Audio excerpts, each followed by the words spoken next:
আমি ইংল্যান্ডে ছিলাম। ওখানে কেউ জিজ্ঞেস করতো যখন যে তোমার দেশ কোথায়, তো আমি যখন বলতাম যে বাংলাদেশ, তখন সবাই আমাকে বলতো যে তাহলে সাকিবের দেশের তুমি।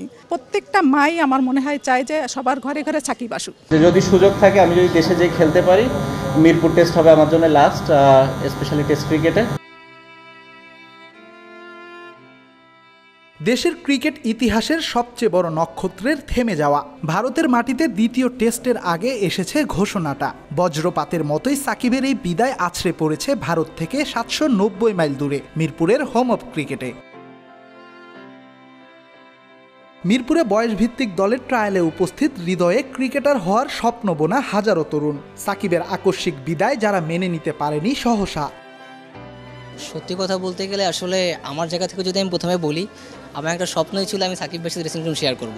তো আসলে সেই জায়গাটা থেকে আসলে আমি বঞ্চিত হয়ে গেলাম, এটা হচ্ছে আমার কথা। তো এখন আমরা যারা ইয়ং, যারা আমরা আসতেছি, সামনে যারা মানে আসবো, তারা আসলে বলতে পারেন যে একজন লিজেন্ডের যে সান্নিধ্য, সেটা থেকে আসলে আমরা বঞ্চিত হয়ে গেলাম। এটা হচ্ছে কি আমার ব্যক্তিগত ওপিনিয়ন। আর যদি বলতে চাই যে ক্রিকেট বোর্ডের পার্সপেক্টিভ বলেন বা ক্রিকেটের পার্সপেক্টিভ বলেন, সেই জায়গা থেকে আসলে আমার কাছে মনে হয় যে তার পারফরমেন্সটা আসলে মানে এতটাই আসলে অমোডনীয় ছিল না, যেটা আসলে তাকে আসলে এই সিদ্ধান্ত গ্রহণের জন্য মানে ধাবিত করে। আমার কাছে মনে হচ্ছে আসলে 4 বর্ষে বর্তমানে যে একটা মানে চাপ, মানসিক সেই চাপটা আসলে মনে হয় তাকে কিছুটা হলেও মানে গ্রাস করছে আর কি। সেই জায়গা থেকে হয়তো বা সেরকম একটা ডিসিশন নিচ্ছে। বাট আমি আশা করি যে আসলে সে আবার ফিরে আসুক, সে আসলে আমাদের সাথে থাকুক।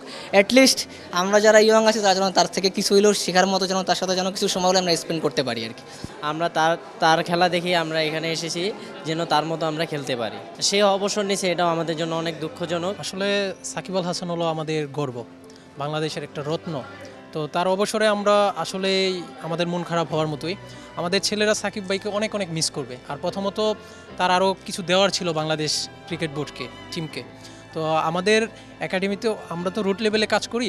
তো আমাদের অনেক ছেলেপেলে বলে যে আমি বড় হয়ে সাকিব আল হাসান হতে চাই, আমি তামিম ইকবাল হতে চাই। তো আসলে ওদের মন তো অবশ্যই খারাপ হবে। আমি বলবো যে সাকিব ভাইকে আরও কিছুদিন আমাদের মাঝে থাকার, খেলার জন্য। আসলে এই নিউজটা শোনার পর আমাদের অনেক মন খারাপ হয়েছে। শুধু তরুণরাই নয়, সন্তান নিয়ে মিরপুরে ছুটে আসা বাবা মারাও আজ সাকিবকে হারানোর বেদনায় শোকাহত। তারাও চায় সাকিব ক্রিকেটে থাকুক আরও কিছুটা সময়। আসলে আমার ফ্যামিলিতে কেউ ক্রিকেটার নাই, যেটা সত্যি কথা। আমার ছেলে সাকিবের খেলা দেখে দেখেই সে কিন্তু খেলায়, ক্রিকেটের প্রতি ইন্টারেস্টেড হয়েছেই সাকিবের খেলা দেখে। ইভেন আরেকটা জিনিস এখানে আমি বলতে চাই যে আমি ইংল্যান্ডে ছিলাম, তো তখন ওখানে কেউ জিজ্ঞেস করতো যখন যে তোমার দেশ কোথায়, তো আমি যখন বলতাম যে বাংলাদেশ, তখন সবাই আমাকে বলতো যে তাহলে সাকিবের দেশের তুমি।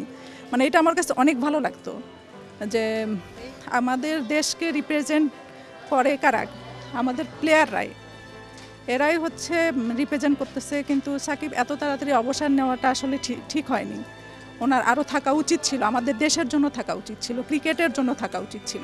আসলে সাকিবের এই অবসরটা আমাদের বাংলাদেশের জন্য একটা বিপজ্জনক অবস্থায়।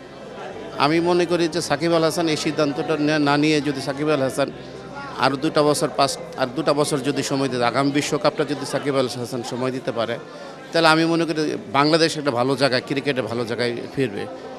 আমার ছেলে আবু বকর সিদ্দিক আল তাহসিন, সে সাকিবকে অনুসরণ করে এবং আমার ছেলে বাম হাতে ব্যাটিং করে এবং ডান হাতে বোলিং করে। এই সাকিবকে অনুসরণ করেই সে আসলে আজকে তার এই ক্রিকেটে এই উদ্যোগতে এখানে আজকে আসা।